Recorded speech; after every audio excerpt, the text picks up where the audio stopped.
the restaurant invited me to host like a joint high tea time talk with different aspects of community leaders. Last week we had Rashida Talib there, and she's like, I Oh, never wow. had high tea until like now. And she also told me she was part of the Pakistani Student Association back in her college days, because there wasn't a Palestinian Student Association. The Halal Food Podcast, brought to you by Halalrun, the #1 guide to halal eating options in North America. Assalamu alaikum, everybody, and welcome to the Halal Food Podcast. We interview the entrepreneurs and the talent powering the halal food industry in North America, in the US and Canada. We also celebrate Muslims from all walks of life who are inspiring the community.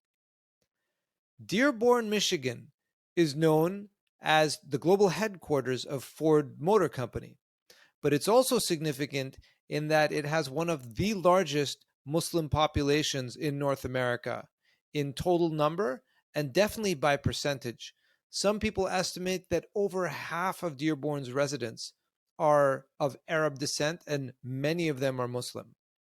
Today's guest is Alina Alam, one of the most high-profile food bloggers, halal food bloggers in Dearborn. She blogs under the handle Foodie Snapper on Instagram and other platforms, and her website is foodiesnapper.com. Alina has a fascinating story. She is an engineer by training. She even went to Cornell University to get her master's in engineering, but now she is a full-time food business executive, marketing and helping restaurants. Without further ado, here's the interview, and if you like it, make sure you hit that like button. And we're here today with Alina Alam, who is one of the most prominent halal food bloggers in the inner sphere, the internets. And she blogs under the handle Foodie Snapper. Alina, thank you so much for joining us. Thank you for having me, Z. So, Alina, let's start with talking a little bit about kind of your background and how you got into food blogging, how that came about, and food blogging specifically, targeting the Dearborn, Michigan area. Yeah, I think since if you look at my Facebook page, Foodie Snapper, since 2010, 2011, when digital cameras were a big thing and we are just getting to smartphones, I used to post pictures about food anywhere, everywhere I went to. And I went to undergrad here in Michigan, so I never thought about like the halal food options being rarely available. Everything was like halal, getting halal grocery stores were fine until I went to grad school, until I went to some time to study in China. And I was like, wait, where's my halal? Where can I find it? It became kind of more scarce to find halal food options. And back then in China, we didn't have Facebook. It was like Instagram. In China we had. And then things you figured out word by mouth. Google wasn't the same. Then in grad school was kind of the same. It was very rural town, Ithaca style, where you had one or two halal options. And I was like, oh darn it, I miss like my Michigan halal food scene. So you went to grad school in Cornell? Cornell, yeah. Wow, very impressive. I'm engineer by that's even more impressive. Okay. But like food has been a passion. I think it's a big part of like my culture. So when I came back Ramadan of like 2010, 2011, I was already like posting in undergrad like iftar pictures. But when I came back like 2015, I would make these like extravagant iftars. Like it wasn't just like your pakora, samosa, and chaat. It was like hot Cheeto flavor burger or a sub style burger, Mexican night. And I would post these pictures on Facebook for my family and friends. And I was like, I really like doing that, but I also really like going out and eating. And then out of the blue, like 2015 after grad school, I was like, I want to take a little bit of break. Let me just start posting pictures about like food and start posting about local restaurants. I go out just about every other day to eat. And surely I just started posting not the greatest pictures. I look back at them and I'm like, what was I posting about? But I think like 2017, I started getting more notice in the community. Obviously, there were more users on Instagram, Facebook, till come now, I've hosted like largest like international tea party here in the Detroit area, host promotional like Super Bowl events, work with restaurants, where people know me as like the Pakistani food bloggers. They ask me like what's a good like restaurant for Pakistani people, and I became also like a big tea drinker and focus to like chai time everywhere here in this area, because I think that for me it represents kind of like my culture too, and a way to express myself. But it's also very important because one thing everyone talks about is food, what they ate for lunch, what they ate, and being some here from like our Pakistani background, there's a different connection you have to biryani, nihari, and halim. That and that feeling, always brings like that smile, especially like street snacks too. So I think kind of how it just started was missing that essence of my own like identity and kind of blending into what I'm always been like passionate about, is like cooking and eating. So do you do this full time now? I do this like full time. Not, I wouldn't say like every day I'm out, but like in a week I get booked up pretty fast for like appointments. And that's why weekdays sometimes are slightly difficult, because restaurants on weekdays have more time to host a food blogger or invite you over and show you behind the scenes. Weekend they're very busy. And then like weekdays they have a bit more like, I wouldn't say they don't get busy during lunchtime, but they have a bit more like, like they have less customers. So. Oh, wow. So let's talk, Alina, a little bit about the food scene in general in Dearborn, Michigan. How long have you been there, and how has the scene kind of evolved and developed in your time there? Sure.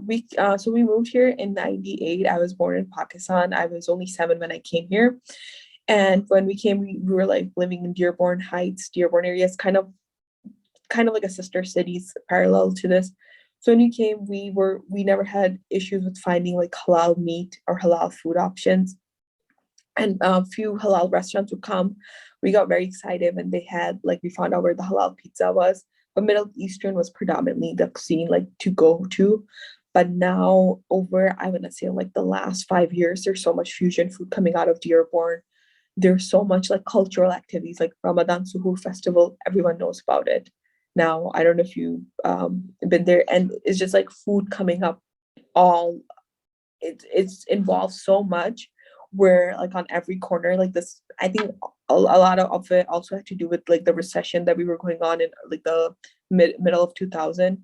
There wasn't much happening, but like soon after it picked up, recession went away, we saw so many different options. There's halal Mexican, there's like so many burger joints coming up, and there's so many startup franchises, Muslim franchises that are coming from Dearborn, like the Good Burger, that you don't realize, and like fine dining, like Great Commoner, where there's like fine, like American style, like dining experience, Rome Burger.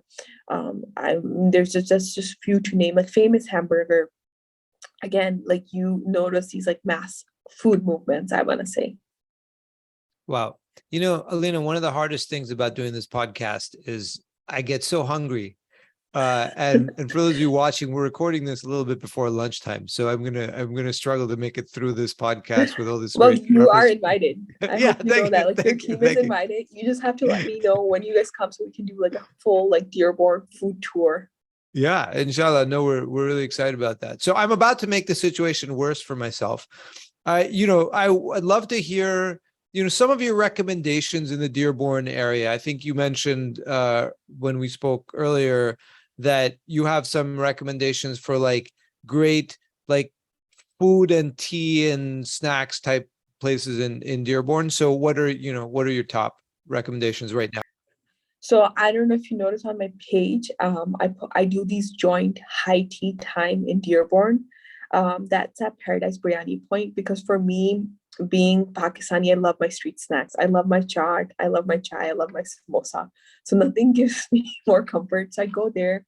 The restaurant invited me to host like a joint high tea time talk with different aspects of community leaders. Last week we had Rashida Talib there, and she's like, I never had high tea until like now, and she also told me she was part of the Pakistani Student Association back in her college days, because there wasn't a Palestinian Student Association.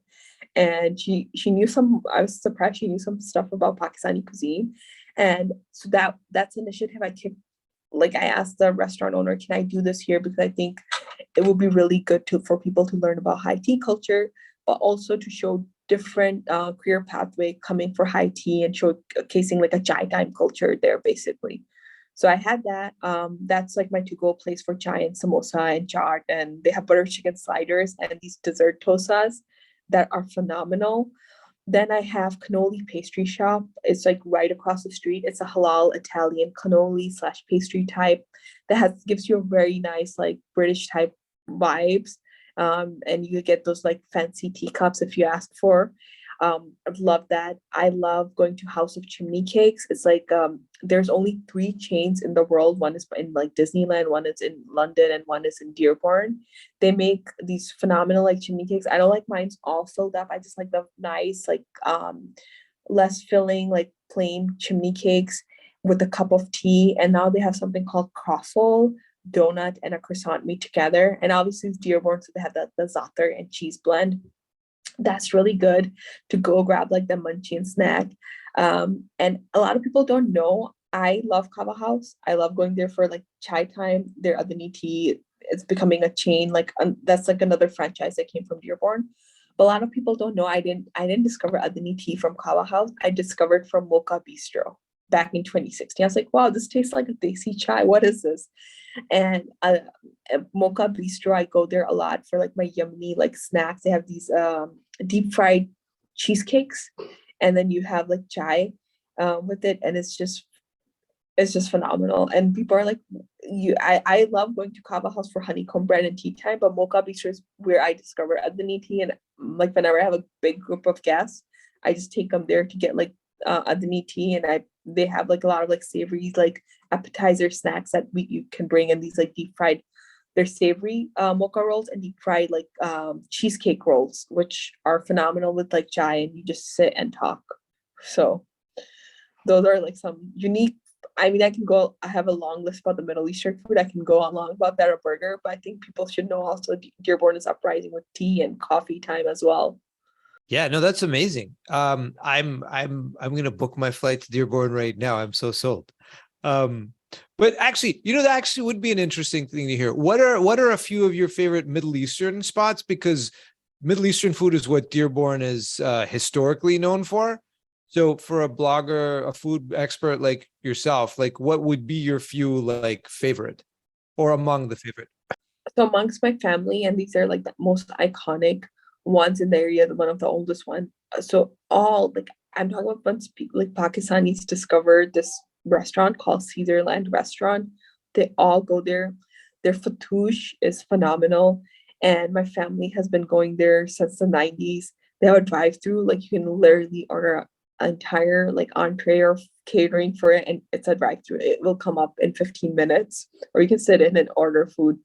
Caesarland Restaurant is really good. Al Amir is like a classic dining.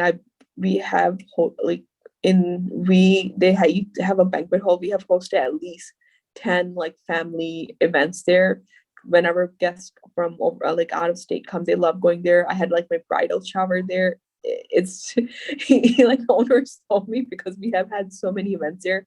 It's very nice, like banquet, and a very nice way to like bring in people. Other Habib's is very good. Lapita was like my to go place in like Dearborn.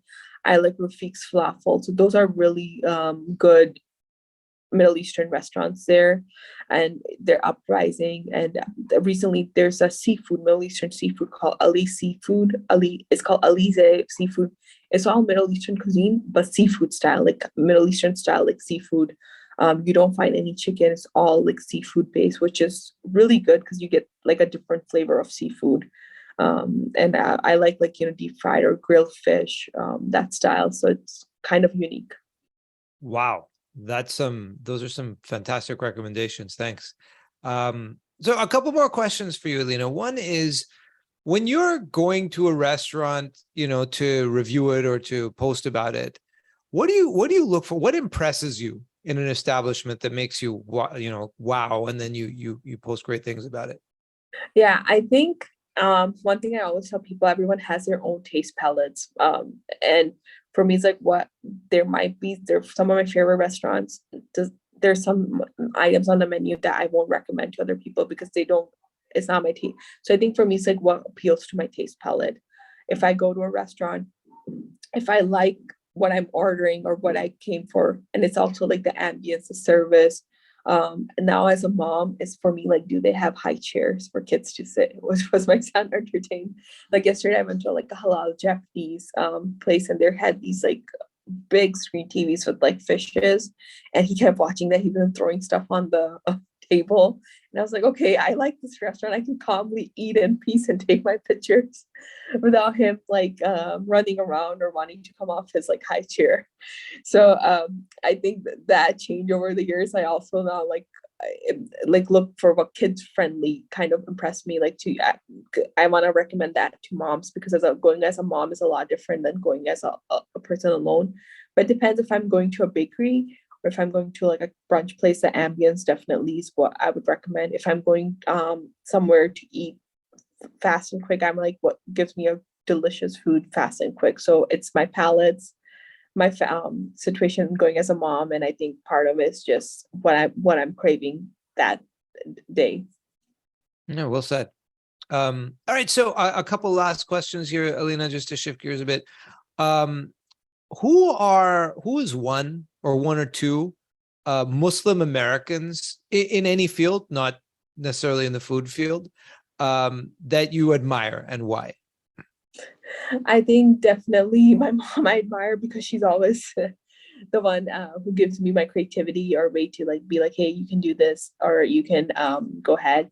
I think another person is like my like teacher, like spiritual teacher, like Sheikh Hisham Kabani. He's done a lot of work in bridging gaps for Americans here and Muslim Americans in general. So those are like the people I admire. I have a long list. If you're asked one or two, so I just gave you those You feel people. free to give a couple more. We love celebrating Muslims in general. I think there's so many. One thing I've noticed, like going in the food business, is like how many people, how many phenomenal Muslim people are here and working hard with their own stories. The owner of like New Yasmin, I learned his story, how much hard he's worked. He came here as a 14-year-old and his franchise open. His brand is known. Like these are just your local like grocery store owners, like and they have done so much work for the community. Like for Super Greenland, it's another big chain in the area. It's a Muslim, provides for Muslim. Like, when I say Muslim, like halal, everything is halal in the supermarket, and he has done a lot of work, Heather, for the community, and I admire them when I go there. And in particular, I think the question should be like, which restaurant owners you admire, and like, because when you're working with them in marketing place, you know, behind the scene on how much they're trying to help community, how much they're trying, like when they have food, how much they're giving back to the community. I really like the owner at Paradise Biryani Point because I know they help out a lot in the community. Rafiq's Falafel is a phenomenal falafel place. But whenever I go to Hassan Baidoon, something I need a donation for a mosque or something, he always gives me a really reasonable price. And I'm like, wow, he's doing this even in this recession kind of period we're in. So those are some of the local people in this area that I really admire, because being in food industry is very difficult, and being able to maintain that business and still trying to give back to the community in the past 2 years after the pandemic has been like a really well job done. And also I want to say La Fork people, and the 10th of Muharram every year they give out food free to commemorate like Ashura. And I like, you know, everyone goes there. It's like you just go there for the sake of going. It's like packed. They give out one free entree, and which I think is very generous of them. And like I haven't worked fully with them. I've loved going to La Fork. It's a poutine place, halal poutine place, and a crepe place, but it's just really admirable. And I think those people definitely deserve, you know, a round of applause. Yeah, I mean, look, it's such a labor of love and of spirituality to be in the food business in general, right? Because you're feeding people, right? And in Islam, it's so important to feed others, especially the ones who aren't well off. And so you see that a lot, right? Halal establishment owners are really committed, and that's one thing we love about this community. So I guess one very last question. You're one of the most, if not the most prominent sort of food blogger that we found. That's definitely in the Dearborn area, right? Which is one of the most important Muslim areas in the US. Um, and also, you're one of the bigger ones on the internet in general. Are there other halal food bloggers who you follow or who you like or who you think do a good job, even if they're in other cities? Yeah, I mean, I admire like a lot of my Canada. I know it's not US based, but like Canada. Yeah, I'm yeah. We always are US and Canada, by the way. We're North America. okay. I admire all like my Canadian food bloggers. Always very nice, very friendly crowd. Rumina, like Foodalicious Mama, she's really good. I think I don't know if you guys ever interviewed F Serini, Fred. He was one of my reasons to go into food blogging. I used to see his page, Instagram page back in 2012. Like, wow, I just love what he does. His page. He's one of the most predominant, I would say, in the Dearborn area or in the Arab community. He's been doing this since 2012, and even restaurant owners. So when he gives a recommendation or post on his page, people from like 40 miles further drive to try the food. So that he's definitely like the first one in this area that started the halal food blogging. I admire them.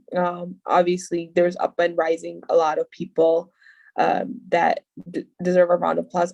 I think all of them, like in this Metro Detroit area, because there's a lot of food scene going on. There's so much halal options. It's at every corner. I'm not going to cover everything. They're covering some of it. Detroit Halal Eats is another good one.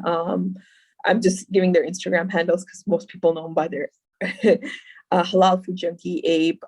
He's getting big now. He wants to open his halal food channel, and I'm like, go ahead, Abe. I like know when we first started, like the first food event, and he's really upcoming and rising. So there's quite a lot in the area, and they do their work or they show their creativity in different ways. So great. No, that was super awesome. Alina, thank you so much for joining us today. We really appreciate it. And, thank you for doing everything you do, right? I mean, the halal food community is such a powerful, strong force for good for Muslim Americans and Muslim Canadians.